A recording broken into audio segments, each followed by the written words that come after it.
agradecerle a los medios de comunicación, a todos los representantes de países que nos acompañan, la comunidad internacional, a los amigos que nos acompañan, a los líderes de opinión. Tuvimos que ir a hacer una rueda de prensa anticipada sobre esto porque el fiscal citó una rueda de prensa para hablar de este tema hoy.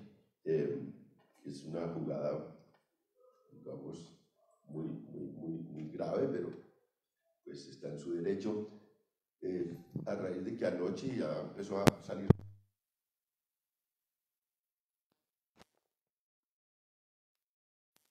sobre lo que va a presentar Ariel sobre la violencia política. Entonces cita a una rueda de prensa y los medios dijeron: nosotros queremos oírlos a ustedes, pero tenemos que ir también a oír al fiscal.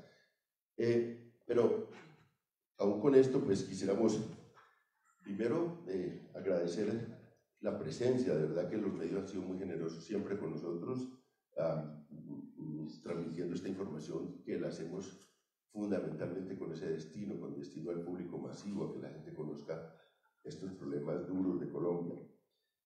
Nosotros llevamos 20 años haciendo investigación social sobre el conflicto armado, sobre las relaciones entre políticos e ilegales, sobre el mapa político colombiano, sobre conflictividad social, produciendo libros, informes periódicos, y de verdad nos hemos ganado una confianza, y también somos una organización muy controvertida, o por lo menos tanto cuando éramos Arcoíris, ahora que somos Fundación Paz y Reconciliación, somos una organización controvertida.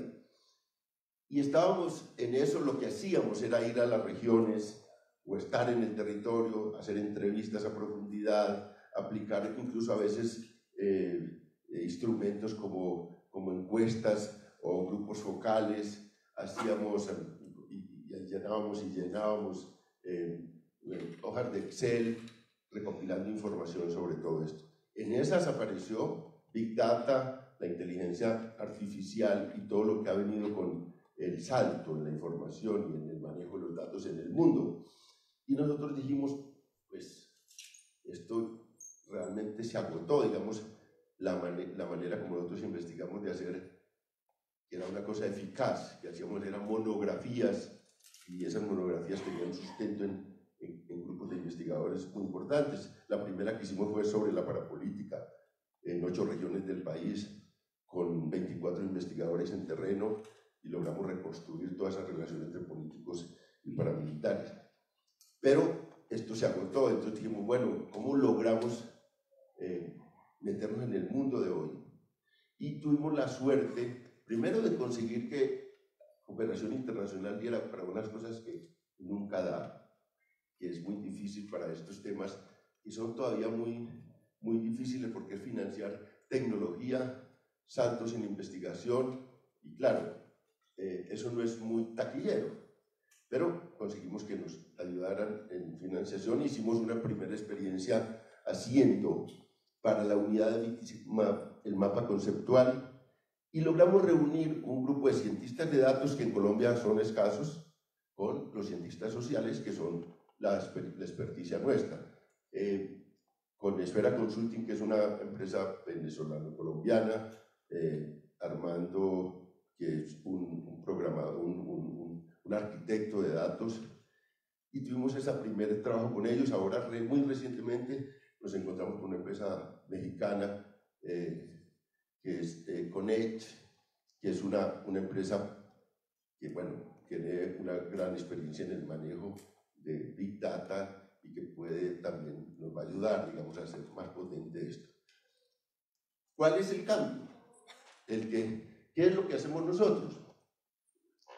Pues voy a tratar de explicar lo que he aprendido en estos 2 años de trabajo, tratando de ver cuál es el cambio en la investigación. Entonces, esto es una metáfora del edificio. En un sistema de datos hay una primera cosa que hay que hacer, que es la que hace el arquitecto en el edificio, y es el diseño, y es el mapa conceptual, y es construir, digamos, unas herramientas para poder, digamos, enfrentarse al manejo de los datos. Esta primera etapa la hace fundamentalmente un diseñador de software, la hace un arquitecto de software y es la primera entrada al sistema. La segunda entrada al sistema es la de los programadores y es, bueno, ya está el edificio diseñado, vamos a hacer el edificio. Entonces, también tuvimos un grupo de programadores, esos sí colombianos, realmente muchachos que hicieron que están haciendo digamos, un trabajo muy generoso con nosotros también, que siempre esto es barato. Y el diseño del edificio y luego la construcción del edificio, este segundo paso ya lo llevamos, digamos, avanzado, ya está muy avanzado lo que es la construcción del edificio, y luego es habitar ese edificio con datos. Los investigadores son los que habitan ese edificio con datos. Y en el caso nuestro tenemos un edificio ya de 5 pisos, son 5 pisos, que son 5 módulos. Entonces, en el primer piso están todos los datos transparentes, o datos muy importantes transparentes de Colombia, datos oficiales. Entonces, ahí está el homicidio en Colombia, en una larga línea de tiempo del homicidio en Colombia, el desplazamiento forzado, los cultivos ilícitos, los afectados por mina antipersona, están, digamos, en ese primer piso, son toda información transparente y pueden llegar a ser 30 millones de datos en la medida que vamos logrando migrar todos los datos transparentes en Colombia. Lo que está en el segundo piso es una cosa que para nosotros nos ha interesado mucho y es, lo llamamos dinámicas de seguridad, que es un poco la historia del conflicto armado colombiano y sus afectaciones sobre la población en todos los campos. Entonces ahí logramos una suerte en un momento difícil de debate sobre el Centro de Memoria Histórica, y es que logramos migrar todos los datos de memoria histórica a nuestra base de datos. Pero esa base en ellos estaba en Excel, nosotros la logramos convertir en lenguaje de máquinas para poderla mover como datos que se pueden cruzar. Pero también tenemos las bases propias ahí y vamos a avanzar hacia bases de muchos ONGs y universidades en Colombia. Ese es el segundo piso del edificio. El tercer piso del edificio es el mapa político nacional. Y ahí tenemos los clanes políticos, todos los partidos, lo que es todo el mapa de funcionarios y de alcaldes, gobernadores, todas las instituciones legislativas. Ahí tenemos, digamos, toda la vida política del país y cosas muy propias como es el trabajo de los clanes políticos. Nosotros hemos identificado 52 clanes políticos con una tradición, una permanencia en las regiones que son fundamentales en el poder local. Ese es el tercer piso. El cuarto piso, tenemos el seguimiento al proceso de paz, los compromisos todos del gobierno metidos en ese módulo, y aspiramos a hacerle seguimiento a cada compromiso en su ejecución y en los cambios que hacen en la realidad. Y tenemos un quinto piso de conflictividad social. Nosotros hicimos un primer estudio de 2000 a 2016 sobre conflictividad social en las industrias extractivas. De ahí está saliendo el 60% de los conflictos sociales en Colombia. Esto fue un trabajo que hicimos con el apoyo de la Fundación Ford. Valga, digamos, nuestra gratitud a la Fundación Ford, que nos permitió ese primero y nos ha permitido también hacer el seguimiento a los acuerdos de paz. Ahí tenemos esos 5 pisos, se está poblando de datos, ya tenemos digamos, un nivel de datos alto, pero esto es infinito, digamos. Esto es infinito para captar, digamos, toda esta realidad. ¿Cómo se puede hacer esto? Antes nosotros lo hacíamos manualmente y algunas cosas las tenemos que seguir haciendo manualmente, pero lo que nos ha aportado estas nuevas tecnologías es que podemos hacer extracción masiva de datos. En un día podemos, 2 días, podemos llevar 600.000, 700.000 datos a una base. Y eso es importante. Y no solo podemos leer lo que llaman en este lenguaje, digamos, Excel, que son digamos, bases formalizadas o bases estandarizadas, sino que podemos leer libros, videos, audios y convertirlo en lenguaje de máquinas y poderlo cruzar. Entonces, podemos extraer datos, podemos llevarlos a la base y podemos cruzarlos. ¿Para qué? ¿Qué es lo que esto puede darle a la sociedad colombiana? Primero, tiene un agregado, y es que nosotros conocemos este país. Digamos, es un grupo de investigación que tiene una tradición larga y podemos interpretar también esos datos. Primer aporte que podemos hacer. Segundo aporte, nosotros podemos entregar de ahora en adelante con facilidad contextos para los medios de comunicación. Por ejemplo, Minga en el Cauca, Minga del Creek. Podemos hacer un mapa de lo que ocurre en el Cauca, con cultivos ilícitos, mapa político, los actores ilegales, como la historia de esos actores ilegales, la historia de las organizaciones sociales, la historia del Cauca, y podemos decir, le tenemos el contexto para que los medios puedan, noticias que dan, tener una idea más amplia y más clara y entregársela al público. Eso lo podemos hacer. Podríamos hacer, y le hemos ido a reuniones con la Comisión de la Verdad, con la Comisión de Búsqueda de Personas Desaparecidas, para decirle, oiga, nosotros podemos hacerle contexto a la Comisión de la Verdad, pero podemos entregarle también información sobre hechos, georreferenciarlo sobre hechos, victimizaciones, y esto también se lo podemos entregar a las víctimas. Esas es, digamos, cosas que podemos hacer. Dos ejemplos que vamos a trabajar hoy, pero sobre todo que ustedes los medios los van a ver, es el seguimiento al proceso de paz. Entregamos el libro de balance en 2 años. Es un libro hecho desde ese sistema. Y vamos a entregar, y estamos entregando un informe sobre violencia política sacado del sistema. Eso es lo que vamos a hacer hoy. Entonces, lo que queremos decir es que este es un salto en la investigación. Nosotros aspiramos que la gente que hacía monografías, que hacía narrativas de los temas políticos y sociales, ya mude hacia alimentar el sistema y pueda hacerlo en el día a día.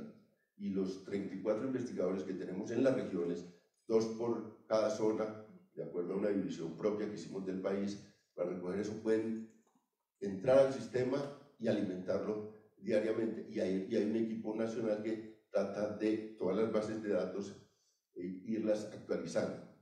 Nosotros aspiramos a que esto pueda tener, digamos, una financiación ya distinta a la cooperación que también queremos mantener, y ojalá la cooperación internacional siga aportando en esta dirección, pero también que los servicios que podamos prestar nos ayuden a hacer sostenible un sistema de estos, alimentarlo y mantenerlo. No es fácil. Nosotros, aquí en Colombia hay muchos sistemas, toda la gente está haciendo, porque es el nuevo campo de investigación, pero la sostenibilidad es lo más difícil. A veces se vuelven rápidamente obsoletos esos sistemas porque no se utilizan. Entonces nosotros queremos sí que tengan una utilidad diaria. Eso es lo que buscamos, eso es lo que hace paz y reconciliación. Y queremos dar este salto, y lo hemos dado de la mano de la cooperación internacional, a la cual le agradecemos, y lo hemos dado en la actividad generosa de Esfera Consulting, en la actividad generosa nueva que nos ofrece CONEX para hacer esto potente. Todavía no estamos en un nivel de Big Data, todavía no estamos en un nivel de utilización a fondo de inteligencia artificial. Estamos como una plataforma tecnológica automatizada que puede extraer datos, combinarlos y producir para, digamos, unas especies de representaciones de todos esos datos. En eso estamos hoy, pero esperamos avanzar para prestar un servicio al país con este instrumento desde una posición independiente, desde una posición crítica, pero desde una posición muy seria de investigación, que es nuestro compromiso, contar el país desde una posición independiente. Muchas gracias.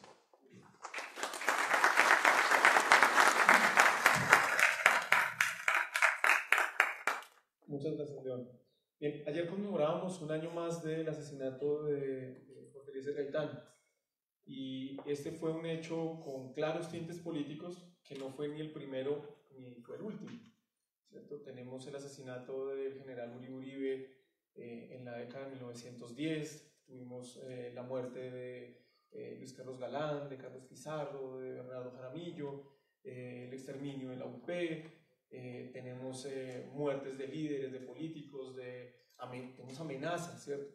Y todo esto lo que realmente evidencia es que en Colombia la magnitud de la violencia política es gigantesca y no se va, digamos, no es un rumor, son hechos, y frente a esos hechos hay que ponerles pues mucho cuidado. En ese sentido, el informe que hoy se presenta es una alerta temprana que se le está haciendo al gobierno para proteger la vida, para fomentar la paz, para defender la democracia, y creo que hoy, con la seriedad de la que estaba hablando León ahora, con el prestigio que ellos tienen, con el rigor con el que han trabajado, es muy importante que las autoridades tomen nota de este llamado, y qué mejor que Ariel nos cuente qué fue lo que encontraron en este tema y cuáles serían como los puntos fundamentales que el gobierno nacional tiene que tener en cuenta a partir del análisis que ustedes realizaron. Bien, me hago a mi lado izquierdo, al lado derecho de ustedes.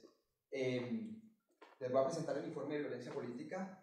Son 5 grandes conclusiones, así que creo que va a ser un poco rápido. Les voy a mostrar los mapas y la información, pero antes de hacer las 5 conclusiones, hay 3, digamos, como 3 cosas que no son conclusiones dentro del informe porque son tendencias que hemos encontrado.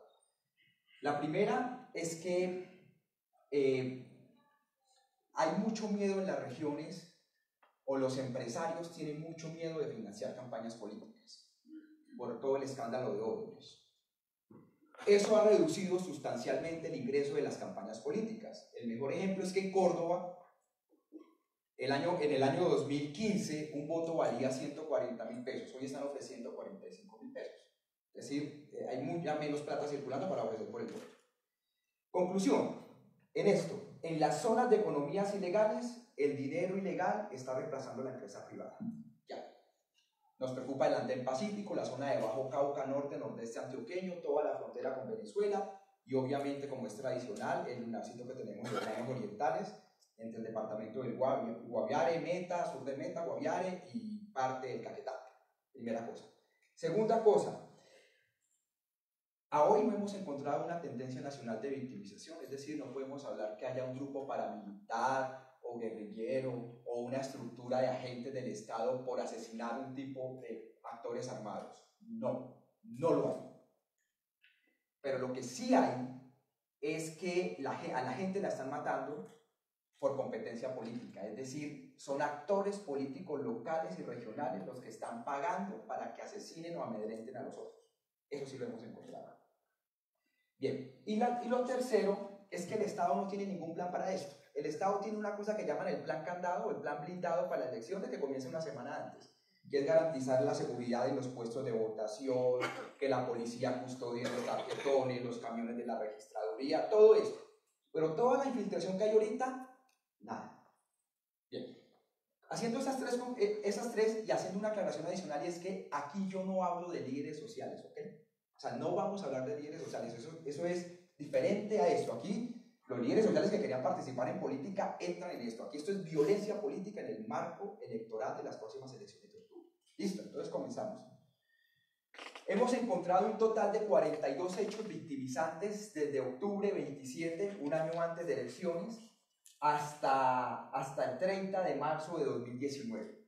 Esos 42 hechos han dejado un total de 80 víctimas que están representadas en el siguiente mapa. Aquí creemos nosotros que hay una ausencia de procesamiento de información. Ya les cuento de dónde sale la información, pero si ustedes lo van a ver, esto involucra a todo el país. Los casos más dramáticos han sido el norte del Valle. Ustedes vieron por televisión además lo que pasó en Cartago, el intento de homicidio del candidato, que dejaron varios heridos, homicidios. Departamento de La Guajira, como siempre Antioquia encabezando casi esto, y en general todo el Andén Pacífico.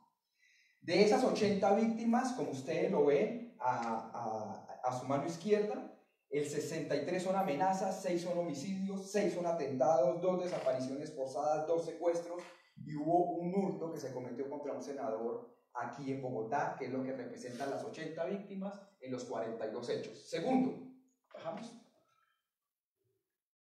Segundo, y esto es importante, y es que en general afectan 20 departamentos del país. Esos 20 departamentos del país son los mismos que tienen, digamos, los que encabezan son los que tienen más problemas de seguridad o lo que llamamos de orden público. Ustedes saben lo que está pasando en el Bajo Cauca Norte y Nordeste ahorita, miles de personas desplazadas, en general todo el Andén Pacífico, y es un mapa que coincide con la victimización a líderes sociales. Es decir, son las mismas zonas afectadas. Bien. Tercero, si pasamos, gracias. Esta es la conclusión principal en esto. Los sectores más victimizados son los 2 sectores que están en crecimiento político. La coalición de gobierno encabezada por el Centro Democrático y la coalición de oposición encabezada por el Partido Verde. Ahí se concentran los mayores niveles de victimización. Mientras, obviamente la oposición aquí lleva, digamos, es la primera en victimización, mientras que los sectores tradicionales, como el Partido Liberal, Cambio Radical, el Partido de la U, están como en una parte media. Es decir, si uno quisiera hacer, esto es como una U perfecta. Entonces, la derecha y la izquierda son las más victimizadas y en esta parte del centro es donde los niveles de victimización son malos. Aquí ustedes van a encontrar la victimización por sectores políticos y como si se dan cuenta, el sector de la oposición tiene el 31% de las victimizaciones, hay un 4% de candidatos que son afines, o sea, en general sumarían casi el 35%, y los sectores de la coalición de gobierno suman el 29%, digamos, esa es la gran victimización. ¿Listo? ¿Pasamos?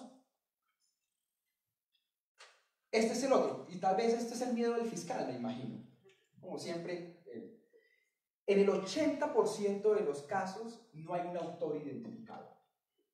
Por eso no hay una gran crisis nacional de una estrategia para asesinar políticos. Son sicarios que contratan. De hecho, gran parte de los que hacen amenazas es una cosa que llaman las águilas negras, que no existen, que no tienen campamentos y que no tienen comandantes identificados.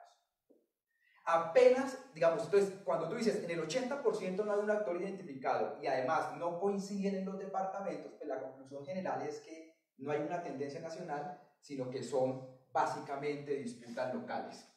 Y aquí ustedes van a encontrar, obviamente, los grupos post-FARC o de disidencias, el ELN, caparrapos, tienen alguna pequeña participación en algunas amenazas, pero en general son actores no identificados, desconocidos, o águilas negras, que como sabemos no existen.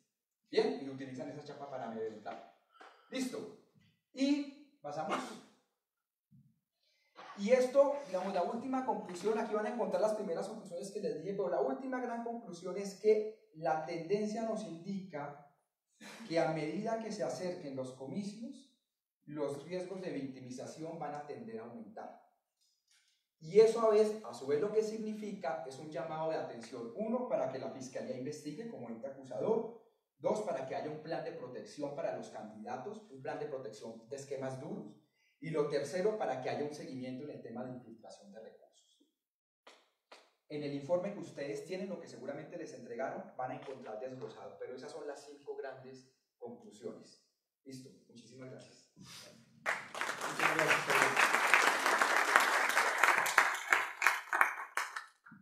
Bien, hay un elemento que hemos visto en las 2 presentaciones, hay una idea de lo que se quería hacer y cómo se iba a construir. Tenemos ahora un ejemplo de lo que el sistema permite hacer, pero ahora necesitamos entender eso cómo se hace, ¿cierto? Y es una de las cosas más desafiantes. Quienes investigamos sabemos que una cosa es tener el acceso a un dato, otra cosa es organizarlo, otra cosa es procesarlo, otra cosa es analizarlo. Pero el cuidado que se tiene en esa línea es fundamental para poder tener resultados que sean sólidos y rigurosos. Y en esta apuesta que está haciendo hoy Pares con CIPARES, pues el tema metodológico es fundamental. Entonces, explícanos, Viviana, cómo funciona, qué se puede hacer y hasta dónde podemos llegar con esta herramienta. Vale, voy a hacerlo de este lado. Bueno, primero muchas gracias por estar aquí. Pues yo debo decir que es para nosotros un día muy feliz. Estamos presentando a nuestro hijo, la construcción de todo el equipo de CIPARES y de la fundación, que llevamos varios años en esto, entonces es un día de celebración. Bueno, entonces comencemos. Avanza. Ya voy a esto. Avanza la siguiente y después nos devolvemos. Eso. Lo primero que quería era contarles un cuento. O sea, para bajar esto que a veces es muy técnico. Yo como investigadora y seguramente muchos de ustedes como periodistas o investigadores o colectivos de abogados, cuando tienen que escribir una noticia o escribir un reporte o hacer o estructurar un caso para presentar ante un juez, nos sentimos un poco a veces como la parábola de los 6 ciegos sabios que querían saber qué era un elefante. Cada uno, la única manera que tenía de entender que era el elefante eran sus manos, a través de eso recolectaban los datos, pero como cada uno era ciego, entonces tenía su versión y creía que en efecto ese era el elefante. Entonces uno creía, el que le tocó en los colmillos pensaba que era una lanza, el que le toca la trompa pensaba que era una serpiente. Y lo más interesante de esta imagen, que nos ayuda ahorita a bajar lo técnico, es que todos tienen la razón, pero todos están equivocados. O sea, realmente es un poco lo que pasa a veces con los datos. Entonces, devuélvete la primera, a la que sigue. Entonces, ¿qué es lo que hace CIPARES en relación a esto? Pues CIPARES se convierte en un radar. Esta imagen nos gustó mucho hace poco en una reunión que tuvimos, para poder buscar entre ese vasto universo de datos y clasificar la información, procesarla, para hacer análisis de contexto en estos 4 módulos que son de los que León ya hablaba, de los 5 pisos del edificio, que sería mapa político, seguimiento del acuerdo de paz, dinámicas de seguridad, conflictividad social y estadísticas. Entonces ya les voy a contar qué es lo que hace CIPARES para devolvernos esta imagen más compleja, articulando todas las visiones del elefante. ¿Pasa? Por favor. La siguiente. Listo. Entonces, ¿qué es lo primero que hacemos? Cogemos estas imágenes que vemos todos, cada uno desde su lógica, en esos distintos formatos, Excel, Word, testimonios que recogemos en los territorios, y que muchas veces son solo datos inconexos que vienen de estas múltiples fuentes. ¿Y qué hacemos con ella? Pasamos a la segunda parte. La convertimos en información. ¿Cómo se convierte en información estos datos inconexos? Pues obviamente, inicialmente la búsqueda tiene unos criterios, luego hacemos como toda una limpieza de esos datos, una verificación de la información que hay allí y una integración de ellos a través de nuestro modelo conceptual, y también los procesamos y empezamos a hacer un primer análisis. Entonces esto vuelve estos datos, a clasificarlos en estos módulos de acuerdo a nuestro modelo, los vuelve información. O sea, dejan de ser poco accesibles para la mayoría de nosotros y comienzan a volverse accesibles.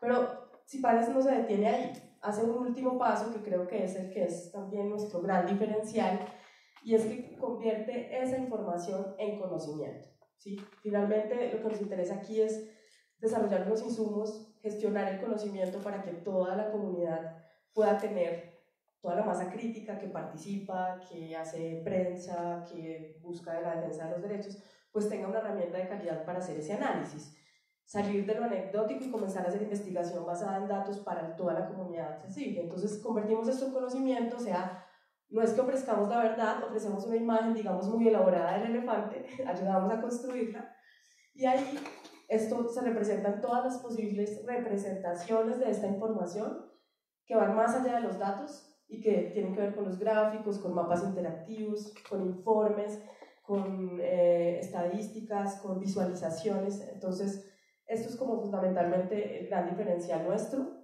además de poder vincular investigación desde las regiones con información oficial. Pasemos.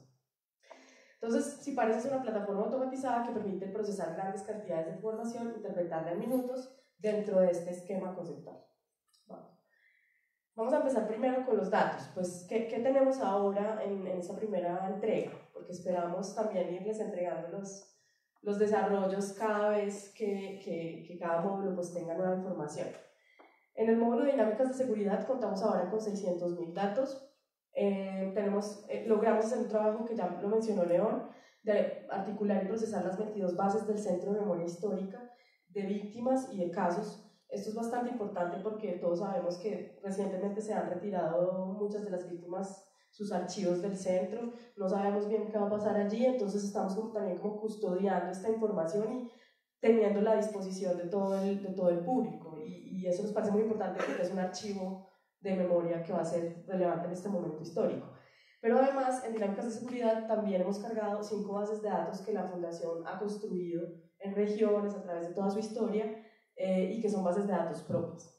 Aquí solo les voy a contar los grandes datos de las cifras que hay en cada módulo y ya pasamos enseguida a explicar un poco qué hay en cada uno ya en términos conceptuales.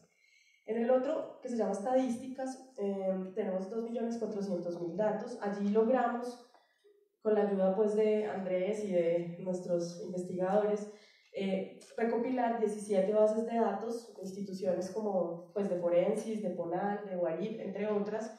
¿Y qué puede hacer allí el investigador? Pues puede comparar estas bases de datos, que tienen datos anuales, datos agregados, sobre distintas variables como homicidio, amenaza, de desplazamiento forzado, y esto nos permite ver las diferencias entre los datos oficiales, ¿sí? O sea, qué es lo que se reporta frente a eso y qué es lo que reportan las entidades oficiales allí. El seguimiento del acuerdo ha sido un gran reto. Uno, porque el plan marco de implementación es bastante complejo, o sea, hay 504 compromisos a los cuales hacerle seguimiento, y realmente la información sobre esto no está disponible, no hay bases terminadas sobre esto, pero hemos hecho un gran avance, y en la base que estamos construyendo ahora, que ya les voy a explicar qué tiene, ya hemos podido empezar a registrar 1.000 registros de acciones estatales, sobre todo en los puntos 1 y 4, que es el de cultivos ilícitos. Allí estamos procesando 4 bases de datos de SECOP-1, informes de Naciones Unidas, y de las distintas entidades que tienen que ver con la implementación de cada punto del acuerdo. Entonces, la Agencia Nacional de Tierras, la ART, la Agencia de Desarrollo Rural, etc. Y en proceso de carga, pues tenemos mapa político, que todo lo que salió hoy aquí sale de la base de datos que ya está construida, ¿sí? Ya la estamos cargando en el sistema, y allí estamos construyendo una base de datos propia en las regiones, donde estamos recogiendo información de clanes, partidos políticos y violencia política. Y en conflictividad social también vamos a cargar unas bases de la Escuela Nacional Sindical, CINEP y Policía sobre conflictos sociales. Entonces esto es en relación a la primera parte, que es, bueno, en este universo de datos inconexos, ¿cuáles estamos procesando? Hacemos. Pero ¿cómo recopila, limpia, procesa, integra e interpreta los datos CIPARES para poder convertirlos en conocimiento? Porque sistemas de información que tengan datos, pues hay muchos, ¿sí? O sea, cada entidad tiene su propio sistema de información y uno podría ir y bajar las bases de datos en Excel. Pero entonces el diferencial nuestro, es el modelo conceptual. Nosotros, bueno, como investigadora yo siempre he tenido ese problema. Me metía, por ejemplo, a un sistema de información y encontraba datos muy importantes sobre los victimarios, por ejemplo. A otro me puedo meter y encuentro datos muy importantes sobre las víctimas, a otro sobre los hechos. Pero siempre me hizo falta un sistema en donde yo pudiera relacionar todo, donde yo pudiera ver en un hecho quiénes estuvieron involucrados, ¿sí? Tanto organizaciones como personas, en qué territorio fue, cuál fue el modus operandi de ese hecho, ¿sí? Y cuáles eran las características, porque no me servía hacer 6 búsquedas, sino que necesitaba un sistema en donde pudiera articular toda esa información para hacer un análisis. Entonces ese fue un poco el espíritu del sistema. Fue como tratemos de hacer una cosa que nos permita analizar el contexto, relacionar todo esto. Entonces el sistema se compone de estos elementos. Por un lado, tenemos personas y organizaciones que básicamente son los mismos elementos que hay en un hecho social. O sea, en un hecho social, para pensar en la dinámica social, pues tenemos organizaciones. Estas organizaciones todas tienen unos atributos, pues sabemos de ellas una información básica, pero también sabemos de qué clases son, si son políticas, si son organizaciones sociales, o si son grupos armados, o si son estructuras ilegales, ¿sí? Entonces estamos mapeando como todo el espectro de actores del conflicto, y también las personas que se relacionan con estas organizaciones, ¿cierto? De ellas también tenemos unos atributos, unos datos básicos.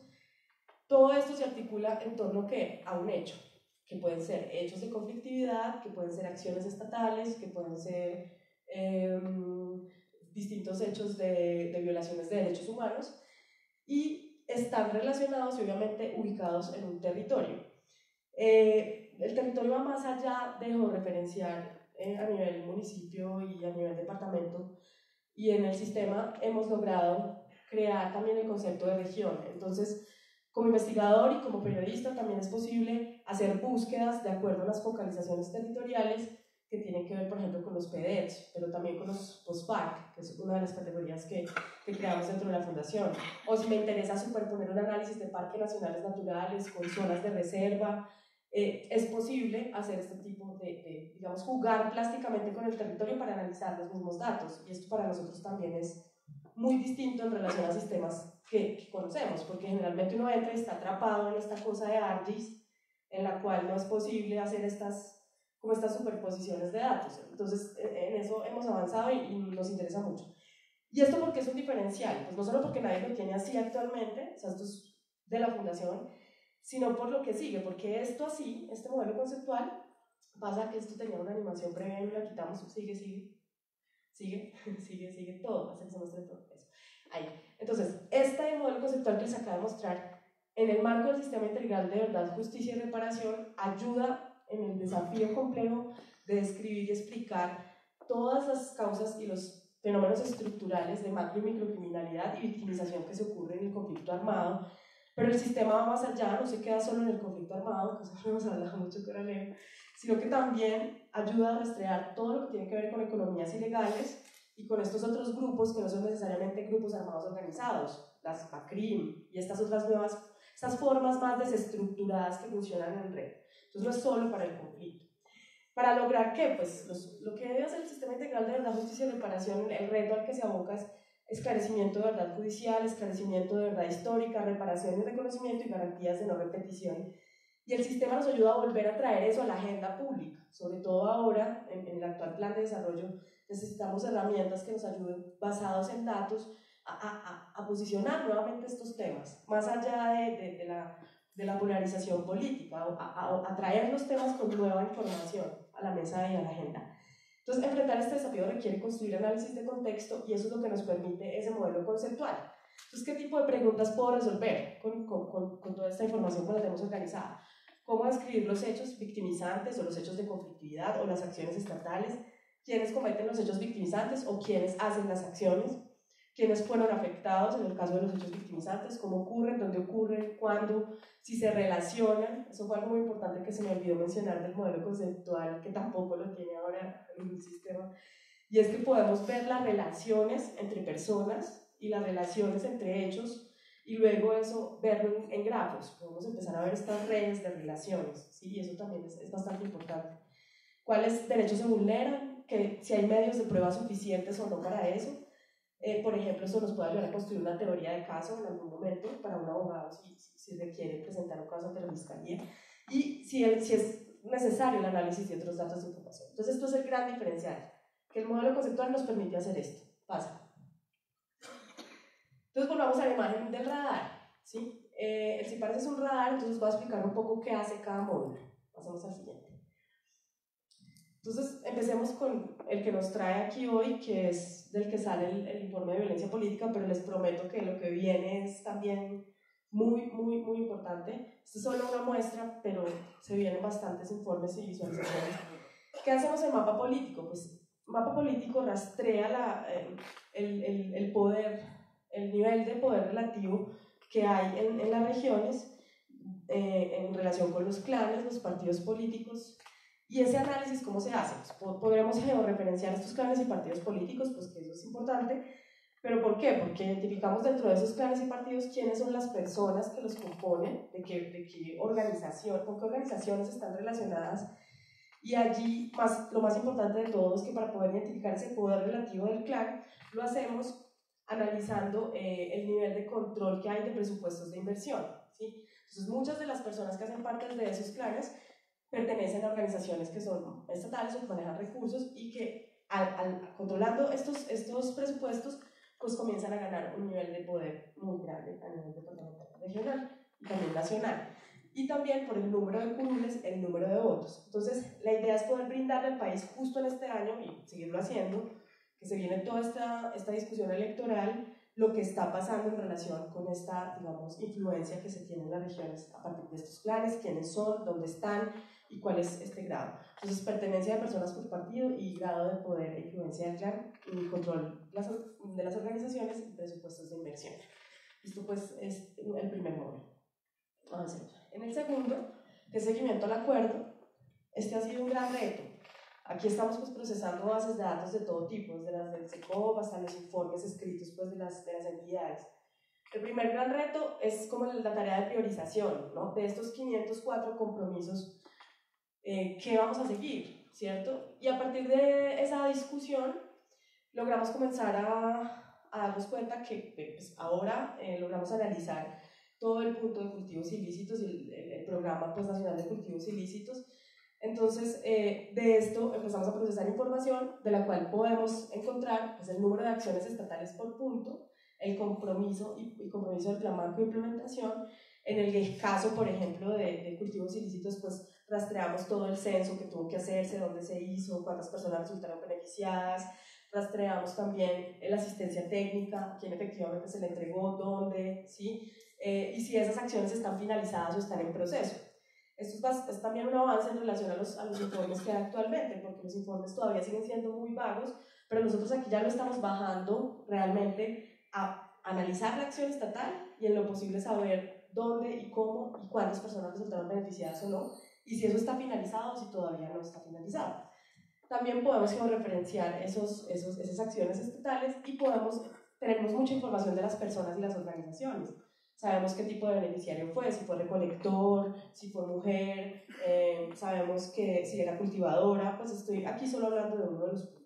Pero entonces también tenemos información de las entidades que han desarrollado esta intervención en los territorios. Y así con cada punto del acuerdo. ¿Sí? Ahora podemos encontrar información sobre el punto 4 y sobre el punto 1, que digamos es el más denso, que es reforma rural integral.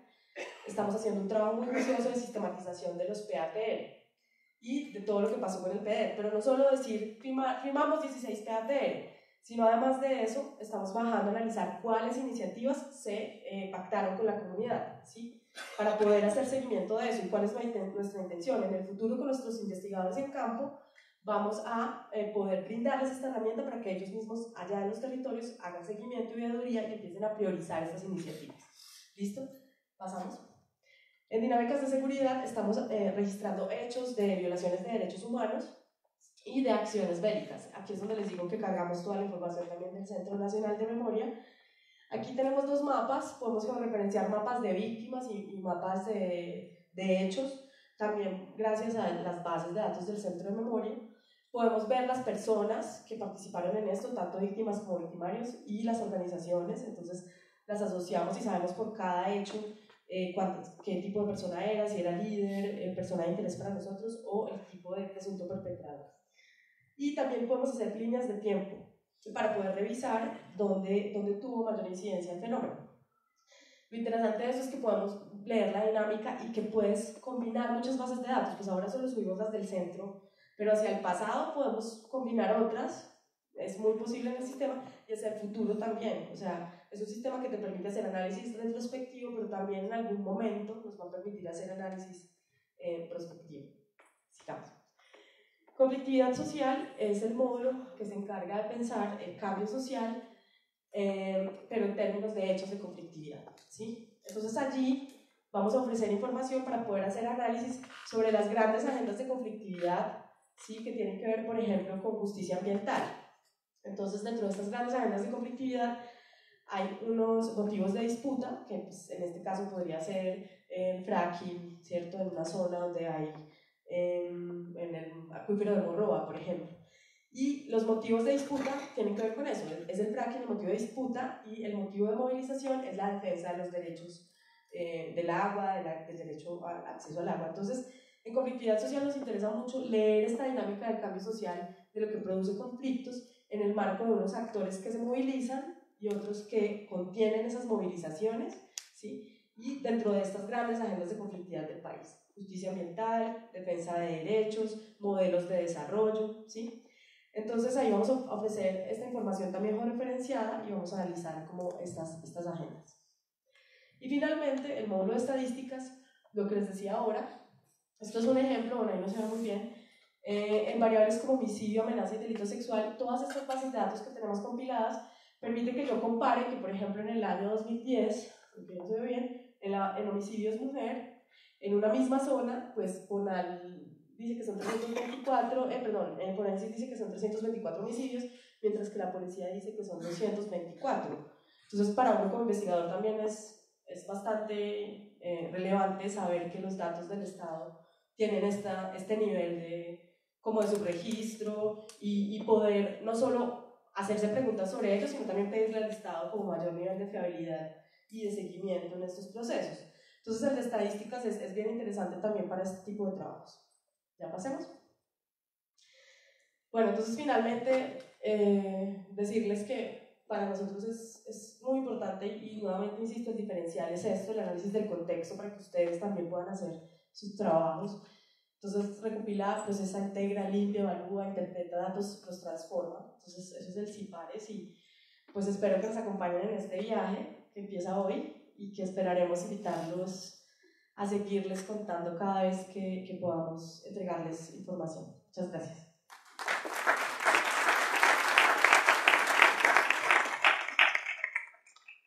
Bien, ya visto el esquema por dentro y la potencialidad que tiene, abrimos el espacio para preguntas. ¿Alguien quiere preguntar alguna cosa sobre el sistema, sobre el informe que presentó Ariel?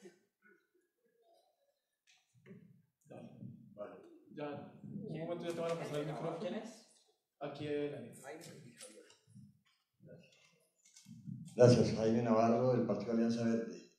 En sentido práctico, el relacionamiento con esta sociedad civil, con quienes no nos dedicamos a la investigación, pero que nos nutrimos y nos hace absolutamente falta esta información para proyectarnos, para prepararnos, para advertirnos en los territorios, e igualmente para poder establecer relaciones con el Estado en términos tanto normativos, de seguridad, de garantías, como también para poder diseñar políticas. ¿Cómo se establece ese relacionamiento con el CIPARES? ¿Cómo acceder? ¿Cuáles son los tipos de relacionamiento, de acercamiento, de convenio?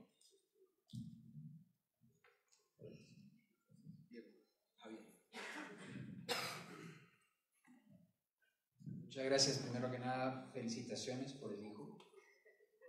Va bien.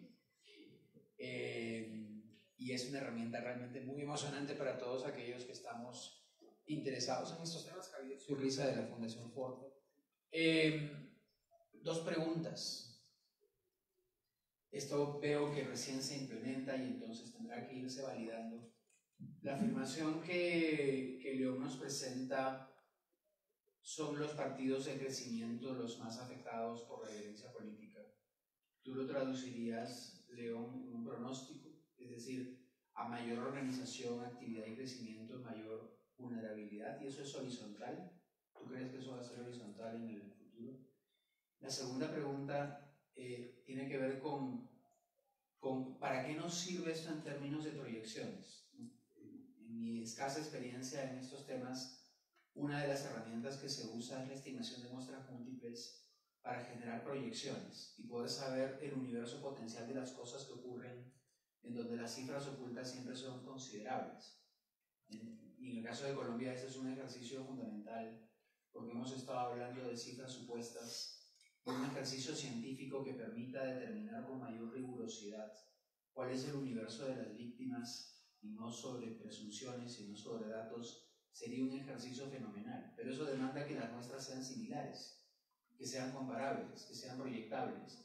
Y regreso a tu ejemplo del directorio telefónico. ¿Qué juega la demografía en esto?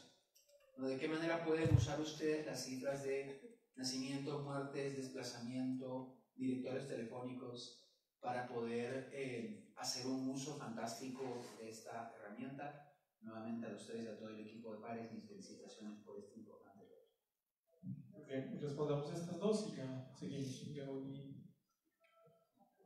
Bueno, respondo la de Javier. Y nosotros, los investigadores, siempre trabajamos con hipótesis que vamos a tratar de ver qué tan certeras son esas hipótesis en la realidad. Una primera hipótesis que tenemos, que puede resultar o no resultar, en octubre la veremos, es que los partidos, son las corrientes políticas que van a crecer en estas elecciones, son el Centro Democrático especialmente, y la izquierda, y dentro de la izquierda el Partido Verde.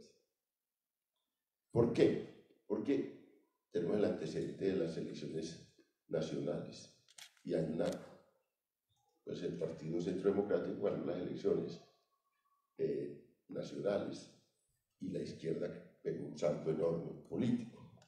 Esa es una hipótesis que vamos a comprobar. Siempre se dice, y yo estaba haciendo un libro también que voy a lanzar en la Feria del Libro, y entrevisté a muchos actores políticos de todas las corrientes para hacer el libro y para tener una visión. Y siempre planteaba esta hipótesis y me decían, no señor, los clanes políticos prevalecen y no va a ser tan fácil que estas fuerzas crezcan en el local. Para decirles una cosa, el Centro Democrático es el partido de gobierno, pero tiene 51 alcaldías de 1.122 alcaldías y tiene una gobernación de 32 gobernaciones. Y la izquierda tiene muy poca presencia local también. La hipótesis que van a crecer. Esa es la primera hipótesis. La segunda hipótesis es que los actores tradicionales, los clanes políticos, van a tener una tensión muy grande con estos que crecen. Porque ¿a quién le quitan? A ellos. Digamos, Cambio Radical tiene 151 alcaldías y no está en el gobierno. Es posible que pierda. Cuando estaba en el gobierno, su líder principal, Germán Vargas Lleras, creció enormemente. Vamos a ver si eso ocurre. Y la tensión deriva, esta otra hipótesis nuestra, en fenómenos de violencia o en fenómenos de grandes búsquedas de financiación para desplazar a los que están. El que tiene el partido de gobierno va a tener más mermelada, así diga que no va a haber mermelada, pues va a tener puestos en todas las regiones y eso se está viendo y va a tener una posibilidad enorme de aceptar maquinarias y de moverse.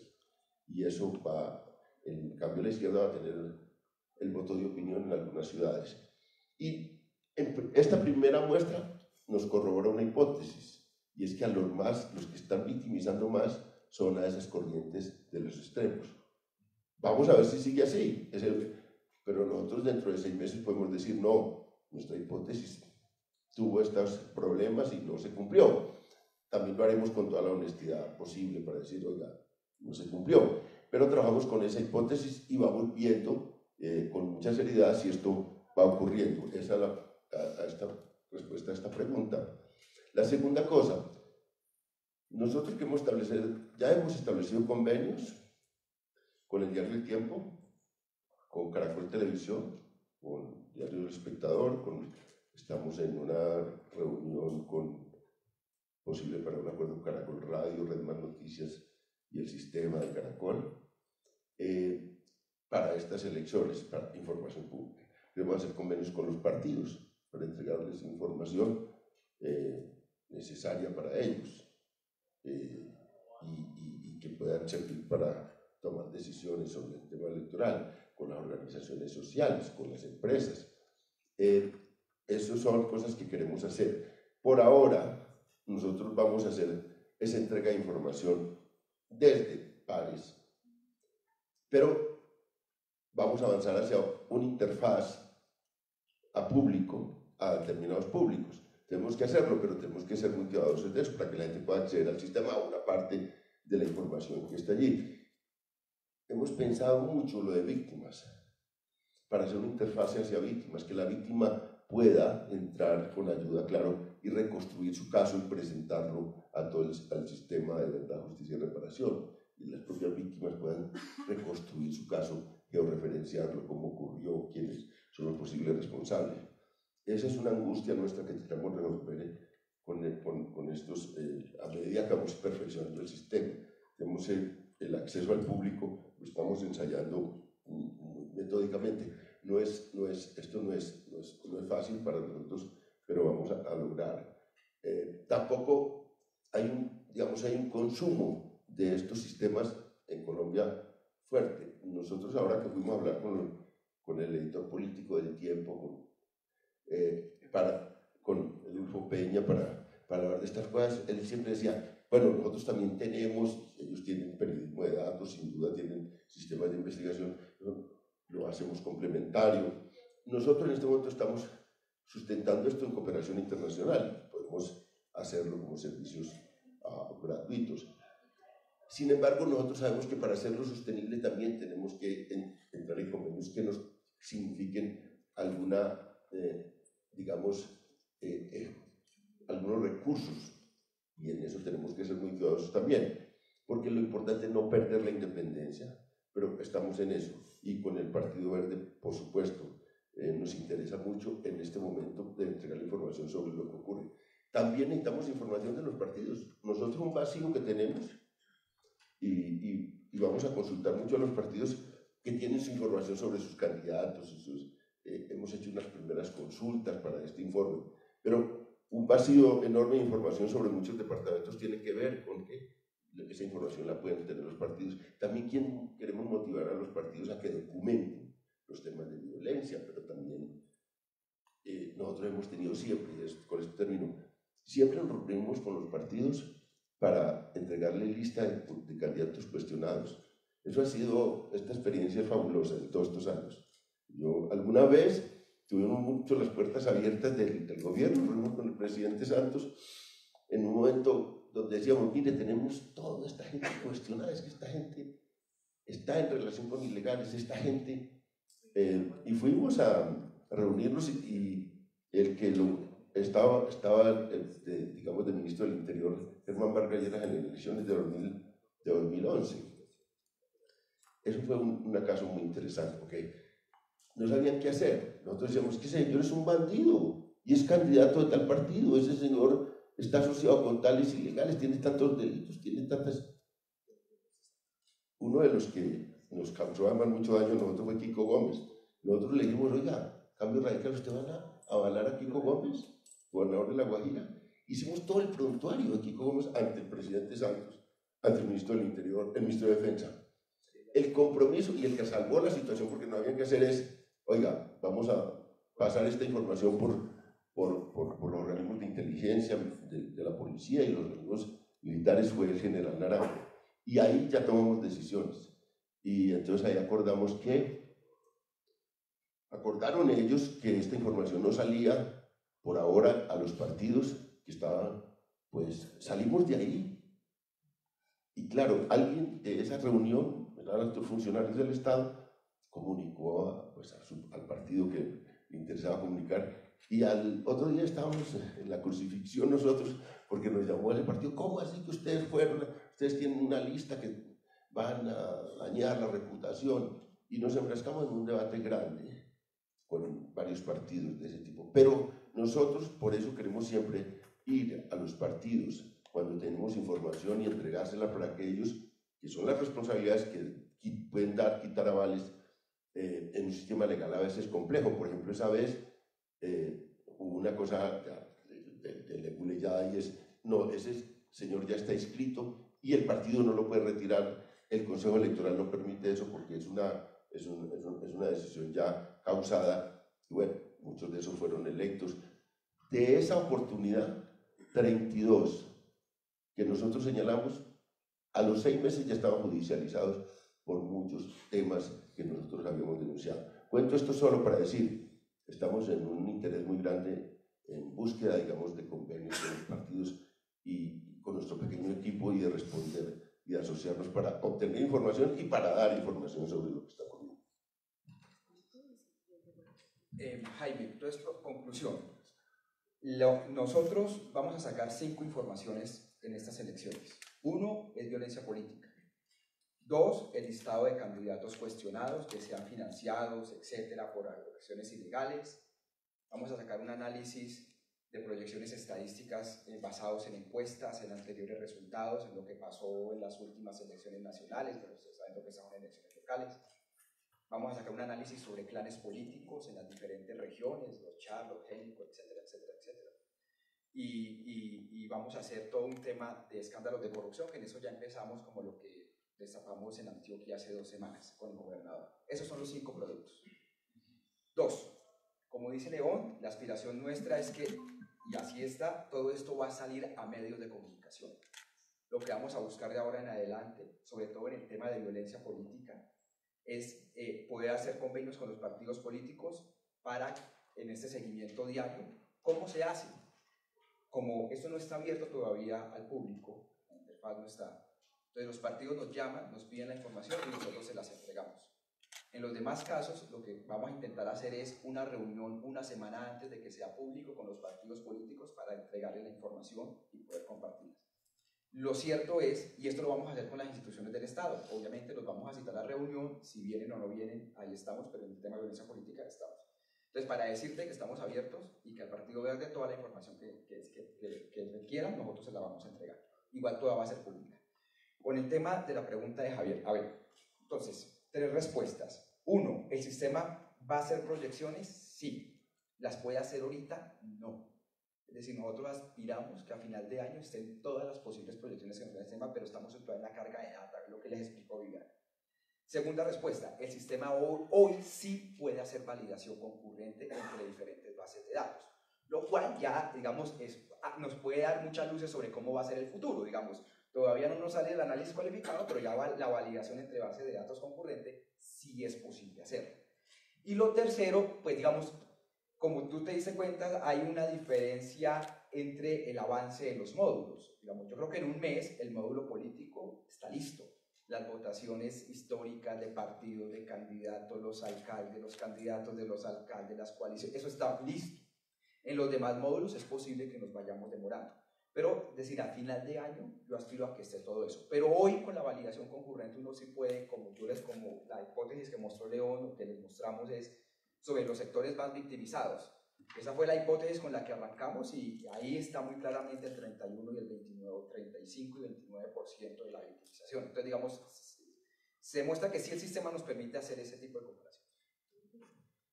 Solo quiero hacer un apunte sobre lo de cómo es la relación de la sociedad civil. Digamos que uno es lo que ya han dicho Ariel y León, pero hay también otras posibilidades de alianzas y estamos abiertos también a que no solo los partidos, sino también los investigadores, las víctimas, los colectivos de abogados, porque nosotros creemos que la herramienta es útil para una amplia gama de usuarios, ¿sí? Los tomadores de decisiones de política pública, nos acerquemos y comencemos a mirar el relacionamiento en términos de varias cosas. Pues una es la posibilidad de hacer alianzas porque, digamos, yo tengo unos datos, pero no tengo todavía desarrollado el sistema, entonces nosotros podríamos crear alianzas para que sea CIPARES el que procese esa información. Eso es una posibilidad de alianza que también nos parece importante, porque muchas de las organizaciones a veces tienen mucha información, pero no han logrado desarrollar la infraestructura para procesarla. Nosotros podríamos ser esa infraestructura y pues ya discutiríamos en el marco de la alianza eso cómo se haría. ¿Qué otro tipo de relacionamiento podemos hacer? Podemos hacer un relacionamiento en términos de pedagogía y de transferencia de conocimiento, porque sabemos que hay organizaciones sociales, organizaciones de víctimas, que primero les es muy caro acceder a esta tecnología, no tendrían cómo hacerlo, y segundo, no tienen todavía competencias digitales suficientes para poder procesar la información así. Entonces, a veces precisamente por eso se les vulneran los derechos y es porque se quedan en lo anecdótico y no tienen cómo volver eso un medio de prueba. Entonces, con organizaciones sociales, con organizaciones de investigadores o colectivos de abogados, también podríamos hacer estas alianzas en el marco de venga, sentémonos con su equipo de investigación y les ayudamos a construir eso, a reconstruir esos casos a través del sistema y dejamos esa transferencia, esa capacidad instalada en su organización, ¿sí? Entonces, ese es otro tipo de relacionamiento que también nos interesa mucho y se puede hacer actualmente con el CIPARES. Y el tercero, que también es vital, es que estamos ahora desarrollando unos servicios premium, pero está en desarrollo porque queremos hacer unas visualizaciones de los datos que van mucho más allá de lo que ustedes vieron acá. O sea, vamos a tener unas visualizaciones que son interactivas, donde el usuario puede jugar con esa información de una manera mucho más pedagógica, ¿sí? Y entonces estas visualizaciones vamos a diseñar unas nosotros como estándar para que las conozcan, pero también podríamos desarrollarlas de acuerdo a las necesidades de la organización. Entonces, si la organización lo que necesita es que el mapa me muestre 2 variables en movimiento a través de los años, estamos en capacidad de hacer esa visualización y ese desarrollo, o si lo que me interesa es ver en la medida que se van moviendo estas dos, por ejemplo, quiero un mapa donde se mueve la variable de cultivos de coca, deforestación y homicidio selectivo, y quiero ver esas 3 variables en movimiento en el mapa. Ese tipo de animaciones tendrán obviamente un costo que todavía no se sabe, pero son un servicio premium, y podemos desarrollarlas con el usuario y en muy corto plazo, o sea, le sale mucho más barato que desarrollar toda esta infraestructura de cero. Entonces creemos que los relacionamientos van en ese sentido, en un sentido pedagógico, dejar capacidad instalada en las organizaciones para hacer investigación y periodismo basado en datos, en un sentido de visualización que podemos hacer a la medida, usted que necesita visualizar de toda esta información, y en un sentido de ayudar a las organizaciones de todo tipo que tengan data pero que no sepan cómo procesarla, a procesarla a través de nuestros sistemas. Son como las vías que vemos, pero pues estamos abiertos a las otras. Muy bien, ahí lo tienen. En un libro que leí hace poco de Walter Isaacson sobre innovación tecnológica, una de las cosas que me llamaba la atención de él es que decía que la innovación es la capacidad de poder hacer asociaciones, y hoy estamos frente a una plataforma que nos permite hacer una cantidad de asociaciones gigantesca, que depende del interés que cada uno de quien se acerque a la plataforma tenga.